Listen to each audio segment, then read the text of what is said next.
dentro del bloque de física del siglo XX vamos a estudiar cómo la física cuántica originó una segunda revolución científica complementando las leyes de la física clásica. Así, la física cuántica nos permite comprender propiedades microscópicas de la materia, propiedades asombrosas de las moléculas, átomos y partículas subatómicas, como por ejemplo los protones o los neutrones, que forman el núcleo de un átomo. Lo normal en nuestras dimensiones, donde se cumplen perfectamente las leyes de la física clásica, no lo es en el mundo de lo muy pequeño ni de lo muy grande.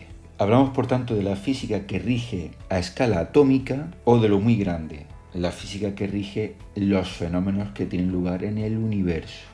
Así, las leyes de Newton, base de la física clásica, iniciaron lo que se conoce como la primera revolución científica. Sin embargo, son la teoría de la relatividad y la mecánica cuántica las que originan una segunda revolución científica con leyes físicas más profundas y más universales. A finales del siglo XIX, la física había conseguido explicar todos los fenómenos naturales conocidos. De esta forma, las leyes del movimiento de Newton, junto con la ley de gravitación universal, constituían los cimientos de la física clásica. Así, ambas leyes permitían explicar, por un lado, los movimientos de los astros, así como los movimientos de los proyectiles artificiales creados por el ser humano. Por otro lado, Maxwell conseguía describir por completo los fenómenos electromagnéticos, introduciendo el concepto de campo, unificando el campo eléctrico y el magnético en un único concepto, que es el campo electromagnético. Parecía que la física clásica podía explicar todos los fenómenos físicos conocidos hasta el momento. Sin embargo, a principios del siglo XX y últimos años del siglo XIX, hay una serie de descubrimientos que ponen de manifiesto la insuficiencia de la física clásica. La física clásica era incapaz de explicar los hechos experimentales del mundo de lo muy pequeño y del mundo de lo muy grande. Tres hechos fundamentales obligan y catalizan la revisión de las leyes de la física clásica. Por un lado tenemos la radiación térmica. Llamamos radiación térmica de un cuerpo a la energía electromagnética que emite debido a su temperatura. Cualquier cuerpo, cuando se calienta, irradia energía. Como observamos al calentar una barra metálica, conforme aumentamos la temperatura, el metal va cambiando de aspecto. Primero irradiará radiación infrarroja no visible. A medida que aumenta la temperatura, la radiación emitida se hace visible. Primero emite luz color rojo, luego el rojo se hace más amarillo y finalmente el color es rojo-blanco si la temperatura es suficientemente alta. Lo que podemos apreciar es que la longitud de onda decrece a medida que aumenta la temperatura. Como consecuencia, la frecuencia emitida se incrementa. El mismo comportamiento lo podemos observar en filamentos de una bombilla o en un trozo de carbón. El color con que brillan los cuerpos depende de la temperatura. ¿Y por qué es así? ¿Por qué los cuerpos se ponen de color rojo y no de color azul? ¿Por qué emiten menos luz a frecuencias altas como el azul o el violeta y más luz a frecuencias bajas como el rojo? Para dar una respuesta a esta circunstancia, la física clásica propuso el modelo del cuerpo negro. En un cuerpo negro, la radiación emitida solo depende de su temperatura. Según la física clásica, un cuerpo negro es aquel que es capaz de absorber todas las radiaciones que llegan a él, como vemos en la animación, y por tanto es capaz de emitir todas las longitudes de onda. Por tanto, el modelo del cuerpo negro cumple las leyes experimentales de la física clásica. Pues bien, los resultados experimentales de emisión de energía de un cuerpo negro estaban en contradicción con la teoría clásica de la radiación electromagnética. Si bien se acerca a los resultados experimentales con longitudes de onda grandes, cuando la longitud de onda disminuye y por tanto aumenta la frecuencia, es decir, en la zona del ultravioleta, los resultados experimentales contradicen la teoría clásica de la radiación electromagnética. A esta contradicción se le llamó catástrofe ultravioleta. La física clásica era incapaz de explicar los resultados experimentales. Otro hecho experimental bastante relevante es el efecto fotoeléctrico. La emisión de electrones, llamados fotoelectrones, cuando se iluminan con luz de una frecuencia adecuada superficies metálicas. Así, con los metales alcalinos lo conseguiríamos con luz visible, para el resto de metales necesitaríamos luz ultravioleta. De nuevo, las observaciones experimentales eran incompatibles con la teoría ondulatoria de la luz de la física clásica. Por un lado, el aumento de intensidad de las ondas para una misma frecuencia debería de ocasionar, según la física clásica, un aumento de la energía cinética de los electrones emitidos, es decir, de lo que conocemos como fotoelectrones. Y realmente esto no ocurre. Sí es cierto que se consigue extraer un mayor número de electrones, pero sin un aumento de la energía cinética. Por otro lado, según la física clásica y teniendo en cuenta ese concepto de que la energía se transmite de forma continua, al irradiar con luz una superficie metálica, independientemente de la frecuencia de esa luz, saltarían los electrones más superficiales independientemente de la frecuencia de la luz incidente. Según esta idea, siempre habrá emisión de electrones. En algún momento los electrones adquirirán la energía suficiente como para vencer la atracción del núcleo. Como consecuencia, siempre se producirá emisión de electrones. Y como sabemos, esto contradice los hechos experimentales. Necesitamos una frecuencia umbral a partir de la cual se produzca esa emisión de electrones. Profundizaremos sobre este hecho experimental en vídeos posteriores. Y por último hablaremos de los espectros atómicos. Al suministrar energía a los átomos de un elemento en estado gaseoso, estos se excitan y emiten radiación electromagnética, parte de ella en forma de luz visible.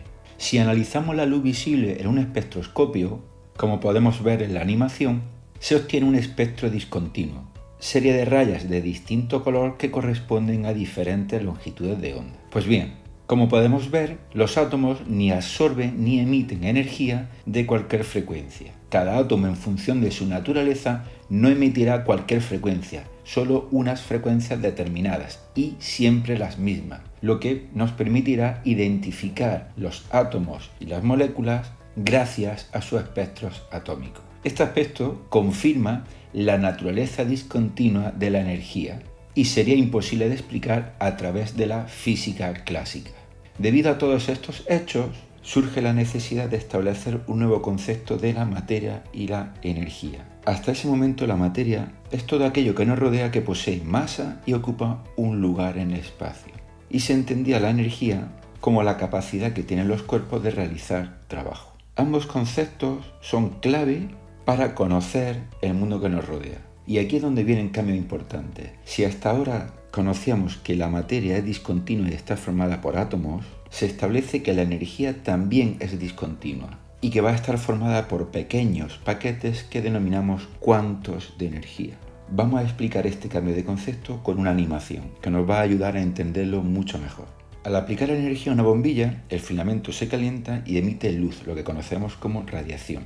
Al aumentar la energía aplicada, se vio que la emisión aumentaba de forma discreta, en forma de paquetes de energía. Esto es lo que se conoce como cuantos de energía, que posteriormente Albert Einstein nombró fotones. Cuanto mayor es la energía, más fotones se emiten. Más energía de forma discreta se transmite. Es lo que llamamos paquetes de energía. Por tanto, la materia y la energía están cuantizadas. Así, la teoría cuántica de Max Planck establece que la radiación no es emitida de forma continua, sino que lo hace de forma discreta a través de cuantos de energía que llamamos fotones. La energía de un fotón es igual a la constante de Planck por la frecuencia de la radiación electromagnética emitida.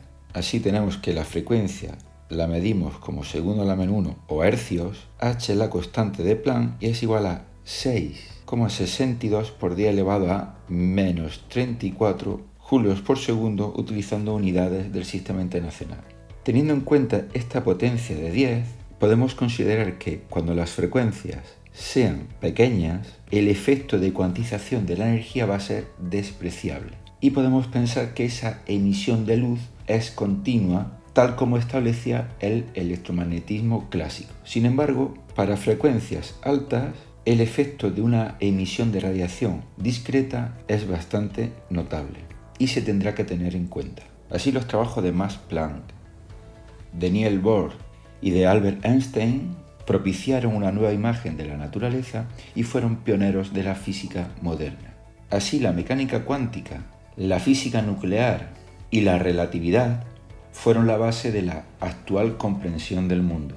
De tal forma que cuando realizamos el estudio de partículas con velocidades cercanas a la luz, debemos pasar de la mecánica newtoniana a la teoría especial de la relatividad y volveremos a la anterior cuando las velocidades sean más pequeñas. De igual forma, en nuestra nueva concepción del mundo, la luz no solo tiene propiedades ondulatorias, sino que posee un carácter dual en el que la luz se comporta como una onda y como una partícula a la vez.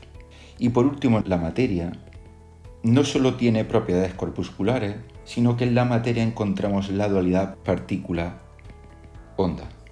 Atendiendo a esta propiedad, y según la hipótesis de Louis de Broglie, podemos determinar la onda asociada a cualquier partícula que se encuentre en movimiento, de tal forma que esa longitud de onda es igual a la constante de Planck partido la masa por la velocidad, o lo que es lo mismo, h partido el momento lineal. ¿Qué conclusiones podemos sacar de aquí? Pues que cuanto mayor sea el momento lineal, tendremos una longitud de onda más pequeña. Así, para cuerpos ordinarios, la longitud de onda es tan pequeña que podemos decir que no se observa esa naturaleza ondulatoria. Sin embargo, para partículas pequeñas, como los neutrones o los electrones, la longitud de onda sí será apreciable y, por tanto, sí apreciaremos la naturaleza ondulatoria de la materia. De esta forma sustituimos el determinismo de la física clásica a favor del estudio estadístico del mundo microscópico, es decir, nos acercamos a las probabilidades.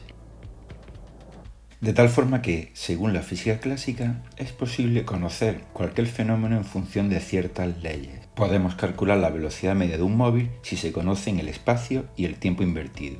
Sin embargo, la física cuántica introduce el concepto de probabilidad. Es imposible conocer con exactitud el estado en el que se encuentra el sistema. Sustituye el determinismo de la física clásica por un tratamiento estadístico de los hechos.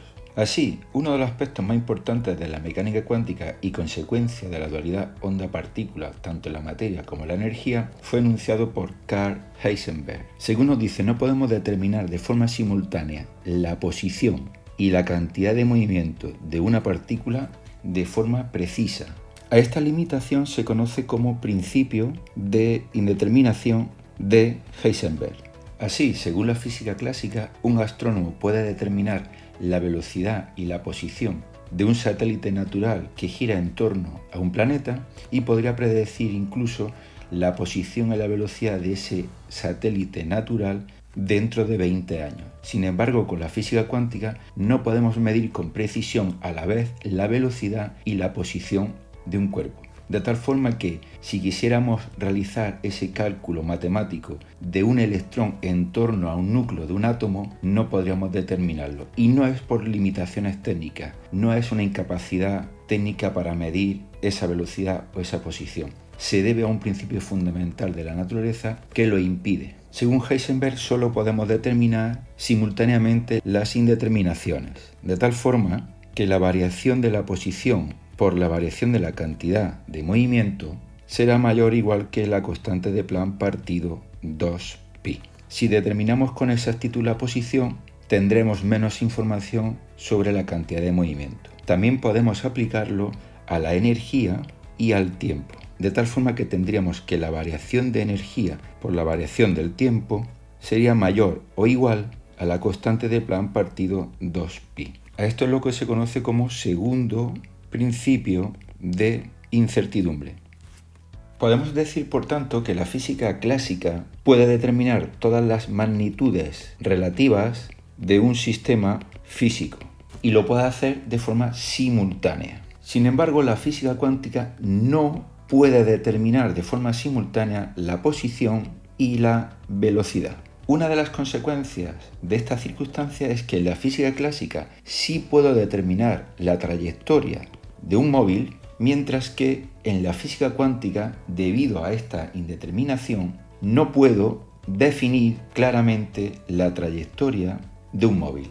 Así, por ejemplo, en las órbitas electrónicas, según la física clásica, podría determinar la posición y la velocidad de un electrón que gira en torno al núcleo del átomo, describiendo una trayectoria determinada. Sin embargo, ese concepto lo tengo que cambiar completamente, puesto que la física cuántica introduce el concepto de orbitales.